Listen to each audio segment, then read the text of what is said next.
time to continue working on the Beetlejuice dollhouse kitchen. In the last video, I made this industrial looking fridge for Delia. It opens and closes and I'm super proud of it, and I just am so glad that I have it done, and now I can work on other parts of the kitchen.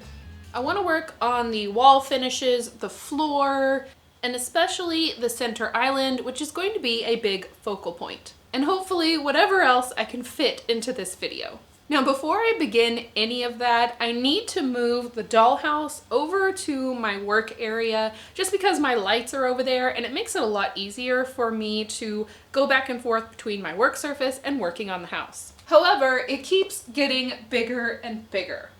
Thankfully, FlexiSpot reached out to me and they wanted to send me a work surface, a chair, and a few other items to really set me up so that I had a great work area. And that means I'm going to have a surface where I can just remove this top part and work on it over there. So I'm gonna get that set up first before we begin, and then we can work on the kitchen.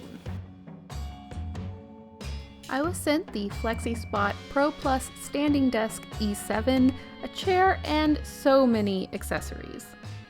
I started putting everything together with the help of my very helpy helper, Stormy. Everything was very simple to put together, and it was very heavy duty. I could tell from the beginning this was going to be a very stable desk. All of the wires were covered up underneath, so everything looked sleek and clean.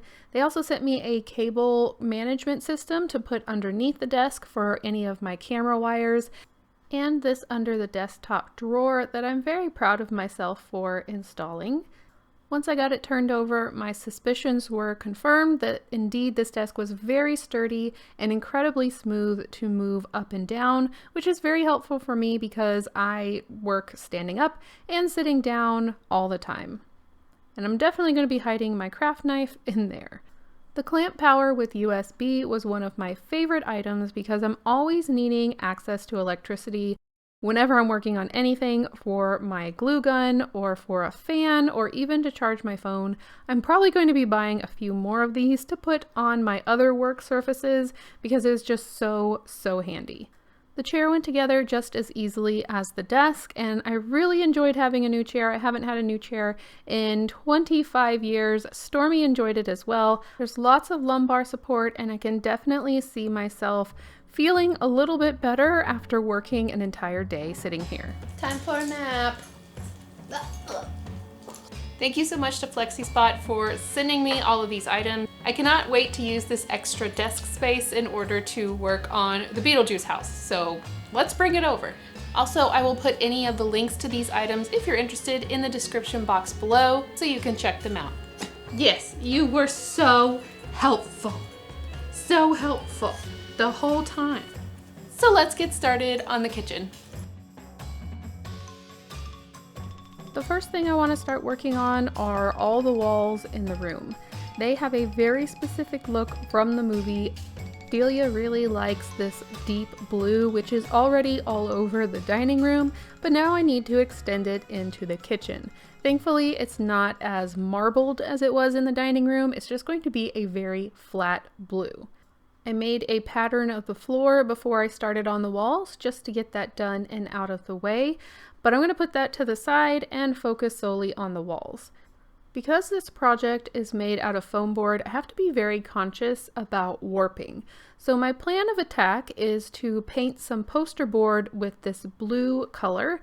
Then I'm going to cut it into strips and apply that to the wall with a low moisture content glue so that it doesn't warp. And then I will just have a few little areas that I have to paint blue, and I'm not painting directly onto the wall. I decided to cut the poster board into 3/4 inch wide strips. This is going to, I think, most closely resemble how it looks in the movie. And then before I get started, I want to use a triangle to make vertical lines along all of the walls.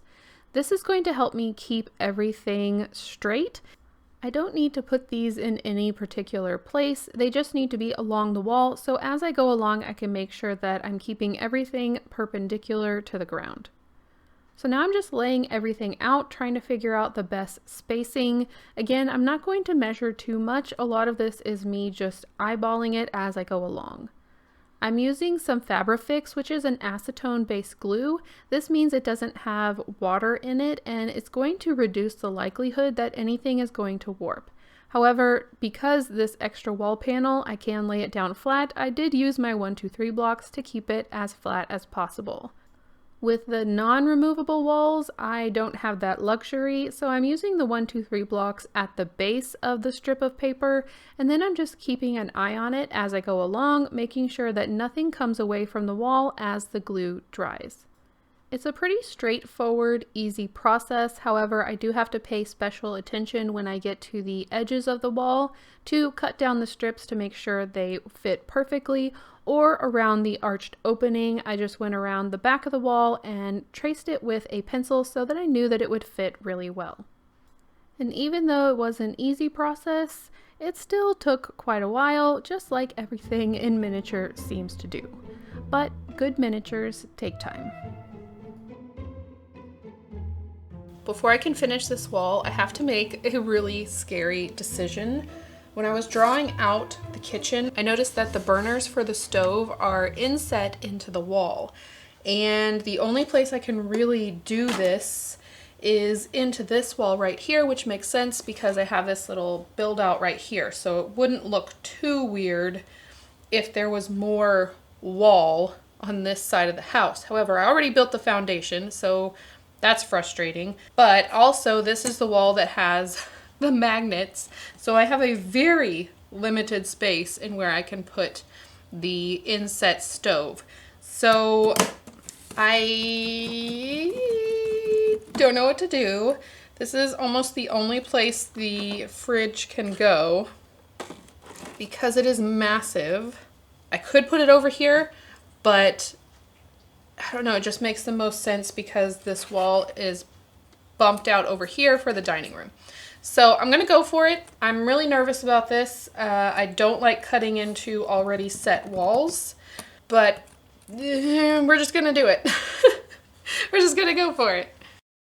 My triangle came in handy again in this situation. I could set it against the desktop and make sure that I got a perpendicular line, and then I measured out, making sure that I checked on the inside and the outside. I measured out where this little stove opening was going to be. Now this is a very awkward stovetop. It's incredibly small even in the movie. It doesn't make a lot of sense, and I can't see how Delia can actually see what she is cooking on this stovetop. It's very strange. I did find the standing desk feature of the FlexiSpot desk really helpful in this situation because I could raise it up higher so that the cutting angle with my wrist was so much easier. Now that I have the stovetop hole cut, I can go back and fill in those little gaps between the strips of poster board. Now it's really starting to look like that wall finish that you can see in the movie, and I couldn't help but put the fridge back in the room to see it against that deep blue. Just a few minutes ago, I showed you that I made a pattern for the floor. I transferred that onto some more poster board. Poster board is just going to be my best friend during this whole process. I can't really see what the floor looks like in Delia's kitchen, so I'm just guessing. And I went for a painted concrete floor with a black base and all of these speckles of gray, and then I also mixed in some of the blue from the walls so that it all kind of goes together. I feel like this would be a floor that Delia might enjoy. I also wanted to make it really shiny, so I'm using this triple thick clear glaze from Krylon. It did not work well. I mean, it looks good. It looks really good at this moment, but I will show you what happened in a moment. I went to install it into the room and everything was going really smoothly. I used the same Fabrifix glue so that there wasn't any water content, and then I put my 1, 2, 3 blocks on top of the floor to let it dry in place. And this is where the problem happened. Even though this floor had been drying for the right amount of dry time, the 1, 2, 3 blocks stuck to the floor finish in this spot and ripped it. It also stuck in a few other spots and didn't rip quite as bad, but I did have to repair this, and I was so scared that my fridge or the center island would stick to the floor, so I went over the entire thing with some glossy Mod Podge. which does mean I'm going to have some brush strokes in my finish, which is not what I wanted, but I also don't want things to stick. So be mindful of that if you do try to use the triple thick glaze. To finish off the connection between the wall and the floor and to cover any gaps, I'm going to be adding some baseboards. I'm using 2 different sizes of basswood sticks, which I pre-painted with the blue. I just put a larger stick on the bottom, glued it down, and then a thinner one on top to give it this more detailed look. And then I left a little bit of space around the door because I'm not quite sure how the door is going to fit in there. And thankfully, my 1, 2, 3 blocks did not stick to the top of my floor. I also added baseboards to my magnet wall, so that fits in place and mostly blends in with the rest of the wall. There is a little bit of warping on the sidewall, but I think for the most part it'll be okay. This is what gives it that handmade look. And of course I couldn't help but adding the fridge in to see how it looked with the floor as well. Now I can get back to tackling that hole I cut for the stovetop. I cut out some strips of foam board, and this is going to create this extra wall that's on the outside. I'm just going to be extending the wall over. However, I did decide that I'm going to slant the very bottom of the wall, so I don't have to worry about not having enough foundation at the bottom. I framed out the top and bottom of where the stove is going to be, and I added these pieces to the other side and cut holes in them in case I need to thread a wire through that side wall to add lights into the fridge.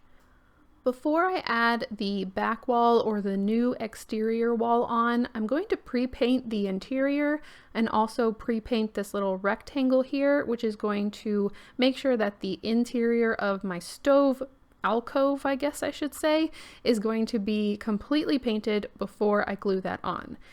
And here I'm showing you how I've decided to angle the bottom of this wall into the original wall so it doesn't interfere with the foundation I already laid down and it still makes sense. I cut some more pieces of poster board and painted them with the same silver I used for the refrigerator, and I'm just going to push that down into place. I will be adding some more details to this stovetop alcove in the future, but for now I'm just adding on the pieces that I can see and will be easiest to add on before I add that new exterior wall. I'm gluing everything still with the Fabrifix, and of course I need to cover the sides of the foam board. This was an extra little detail, but I think it's those little details that really make areas like this look nice. I laser cut these little burners from my retro stove pattern from the kit in my store. I made 2 larger ones and 1 smaller one. I think I can only fit 3 in this really tiny area, but I think these will be easier to place before I add the outer wall. Speaking of that, it's now time to do that permanently. One of the best ways I've found to add foam board to foam board is to use Fabrifix glue and then leave a few spots where I can add some hot glue, because the hot glue takes hold immediately and the Fabrifix holds over time. So this helps me place things really quickly and know that they're not going to slide down or go out of place. I still added some masking tape to double make sure that everything was going to have time to dry. And here's a better look at the little alcove. I need to add some more buttons, switches, and a vent hood above. The walls are in, the floor is in, and I made that tiny little weird stovetop in the wall. So now it's time to make the glass block kitchen island, which I'm a little bit nervous about. The reason I'm nervous is because this part of the project is going to require resin. Now I do have these 3D printed grids I used previously for the window in the dining room, and because I've already gridded out the size of the island, I can just count the squares, because all the squares are a 1/2 inch wide, and cut the correct size for the island itself. This is going to be the front panel, and then I'm going to need 2 more panels to the side. Of course, I had to make sure this was a good standing height counter, and Beetlejuice helped me out with that. He's so helpful. There are going to be some columns that go in between these panels, but for the most part I just need these 3 panels to complete the island structure. I need to prep all of these panels before I start pouring the resin. I've decided to glue them all down to a piece of clear plastic, and I'm sanding the plastic first because I'm going to be using tacky glue to glue these down, and the tacky glue will hold a little bit better if the surface is sanded. I'm gluing each one of these, and then I'm going around the outside edge with some hot glue to make sure that no resin will leak out the sides. I think I had an issue with that last time with the dining room window. I'm taking a big, deep breath in because it is time for the resin part of this project. I've previously made a block wall with resin, but it was UV resin, and many of you who watched that video suggested that I use mixed resin instead. I do have a little bit of a history with mixed resin where there was one catastrophic event that just never cured, and then I had a couple successes, but it still makes me nervous every now and then. So I'm going to be calling my sister, who has really good knowledge of this resin specifically. This is actually her resin. She sent it to me because she's currently pregnant and didn't want to be working with resin, and resin does eventually go bad if you don't use it. So thankfully, I have this product here and I've got everything prepped. I also have my filter going at full blast, so you might be able to hear that. I've got gloves, I've got a face mask, so I think I'm ready to go, and I think I'm ready to call my sister. Hello. Hello, do you consent to being recorded? Is that a yes? Well, I was, yes, that's a yes, but I don't know, I wasn't expecting that question to consent to. So, all right. I just pour one to the 40 line on the cup, and pour the other one to the 80 line. Get your heat gun. Oh. And hold on, let me go plug that in. Heat gun is plugged in. It's going to be about 3 minutes. You'll just have the heat gun pointed at the cup, and your hand's going to get kind of warm, but I would just consistently turn the cup and stir. For 3 minutes, I'm heating up the cup. Never mind, I got it. My sister really helped me during this part of the process to see that patience is key, especially when mixing the resin, and it was really helpful to use the heat gun, and this is the clearest resin I have ever poured. It was so nice to see. It was actually kind of made it hard because I couldn't actually see it as it was coming out. I couldn't see how full the little squares were, so that made me a little nervous. There were a few squares that didn't get filled up all the way, but in the end it all turned out okay. But yeah, patience is definitely key. Oh my gosh, it was like exactly the right amount. That's awesome. Thank you for your help. Wait, what? Thank you for your help. Oh, you're welcome. 24 hours. I covered up the poured panels so that no dust or hair got into them, and then left the room with the window open and the filter going so that they could cure completely. And this was the result. They are so clear, so beautiful, and I'm just so happy with the result. I now have a little bit more confidence when it comes to pouring resin, so I'm very thankful to my sister for her help. It wasn't too difficult to get them out of the plastic sheets. I just had to cut through the hot glue and the plastic, and then I decided to try something a little different. The glass blocks were just too clear. They were just too perfect. So I decided to use this diamond glaze to put some lines on top of the glass blocks to give it this texture that you can see in the movie.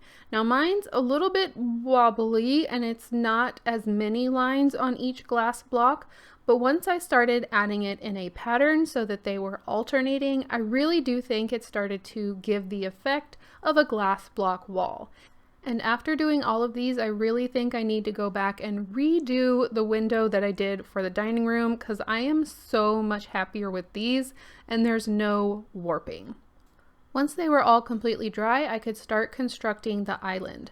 This meant using a 1/2-inch dowel, and I'm just going to be using my easy cutter to cut through it. I wanted to show this because some people think you can't cut a larger piece like this with the easy cutter, but you can. You just have to be patient and continually turn it around so that you're cutting little bits into the dowel as you go.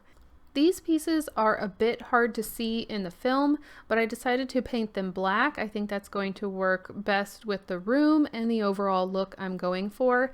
And then I could use the same process of using Fabrifix glue and a couple dots of hot glue to attach them to each dowel piece on either end.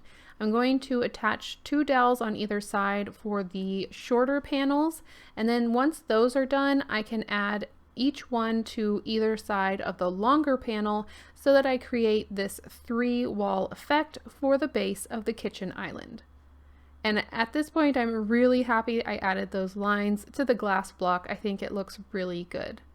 Now that the base is constructed, I can trace it onto some foam board and get what I think will be the right size for the countertop. I'm using foam and I'm going to pull away the paper on the top of the foam board on either side. This is going to leave me with just the foam piece, and I'm doing this because I plan to add quite a bit of finish on top of this and I don't want it to warp. And taking the paper off means less chance that it will warp. I also needed to create a little U shape inside of the countertop, so I added that with my craft blade. I added many layers back and forth of paint and Mod Podge. This was to build up layers on the foam board to fill in the texture that naturally comes from the foam and to also strengthen the foam board. Once I had enough layers, I wanted to add this sink. And I know what you're gonna say, it's a really tiny sink. I think it's funny how ridiculous some of the sizes of the things in the kitchen are. Like, she's got this huge, ridiculous refrigerator with a little tiny cooktop, and then I'm going to be making this kitchen island, which is gigantic, with a tiny little sink. I think it's appropriate for Delia, where sometimes she puts form over function, where she would much rather things look good rather than function well. So yeah, I think it works. Maybe? Let me know what you think. This is a 3D printed bowl from one of the sets that I have in my store. So what I'm going to do is cut a hole that matches the exact diameter of the lip of the bowl, and then I'm going to set it into the counter. Hopefully I can make it look like it was just sculpted into the counter itself. I did one last layer of paint, and then of course I had to add more speckles, which Delia loves. So now she'll have some on the floor and on the counter. I used black and some white watered down paint to get that effect. In order to get the glossy marble top, I wanted to try using diamond glaze, and I did a little test on this piece of foam board. It seemed to work okay, but in a second you'll see how it goes. I added a generous amount all over the top, and I had to work quickly so it stayed very liquidy. This stuff does dry rather quickly, so I wanted to make sure and take advantage of it being so movable. I used a flat piece of scrap mat board to spread it across the surface, and I saw several bubbles, so I decided to try spray alcohol, kind of like you do for resin, and as you can see, that kind of created more problems than solutions, so I went back with some more diamond glaze and tried to fill in some of the potholes. In the end, this is the result that I got. It's not the worst surface I've ever made. It's not necessarily the best either, but when you have the light going across the surface, it doesn't look great, but from the front, it does look like a marble countertop, so I'm going with it. And I liked how the sink came out too. Attaching these pieces together is going to make both the base and the countertop a lot more sturdy. However, because it's just a foam countertop, I added some more beams to the bottom, and this is going to just make sure everything stays in place and is really strong. So here's the final look. I am actually really happy with how it came out, with all the hiccups I had along the way and how scared I was of the resin. I'm still pretty happy with how everything is looking. I have yet to add the faucet for the sink, but I will be doing that in an upcoming video. But here is how everything looks in the room. I wanted to play around with it a little bit. The island is just so big, and it is what I had mapped out in my initial plans. It's the right size, but it's just so big in the space that I tried to turn it sideways. I also wanted to show you I get to put Andrea Victoria Paradiso's artwork back into my project. I put a lot of her artwork into the refrigerator, and now I get to put this vegetable platter onto the surface of the kitchen island, and it's beautiful. Speaking of Andrea, she's no stranger to Beetlejuice, as she made this entire polymer clay sculpture not too long ago. It's amazing. You'll have to let me know if you have any thoughts on another way I can turn this kitchen island. I think it does have to be in the center like that. Oh, and I forgot to mention I made this extra little window, and I'm thinking I can put it in the removable panel just to get a little bit more light into the kitchen area. Here's a few more shots with my camera, my phone camera, because my filming camera just does not fit into this space very well. It's pretty hard to get a good look into the kitchen, but this was all I was able to accomplish in this video. Here's a top-down view with my 2 ideas of where the island can go.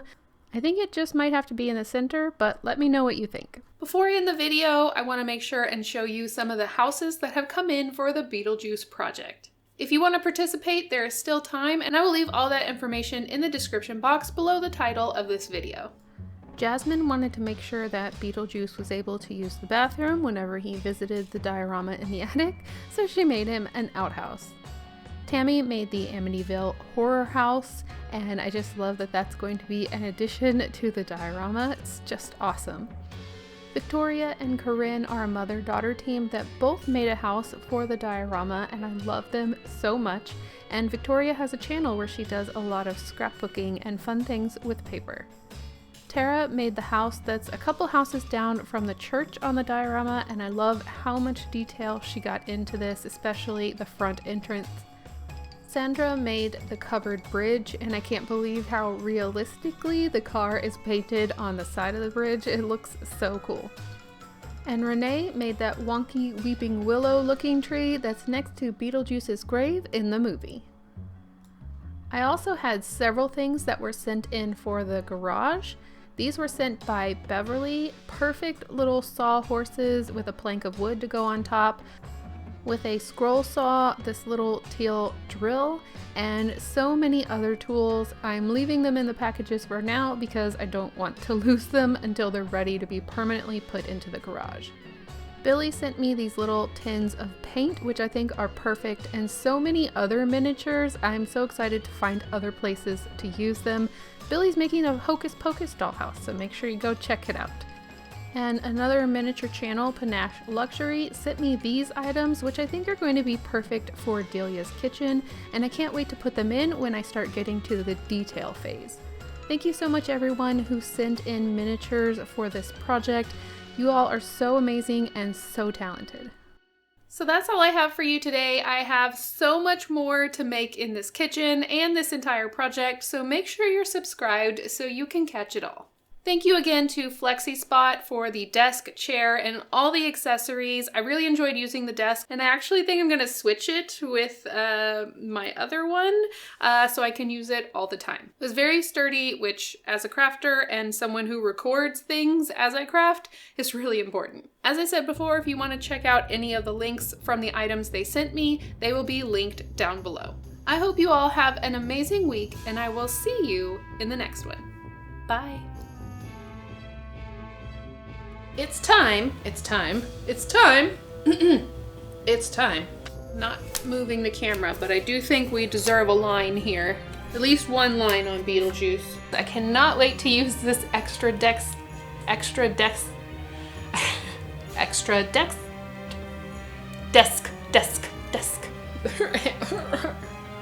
Oops.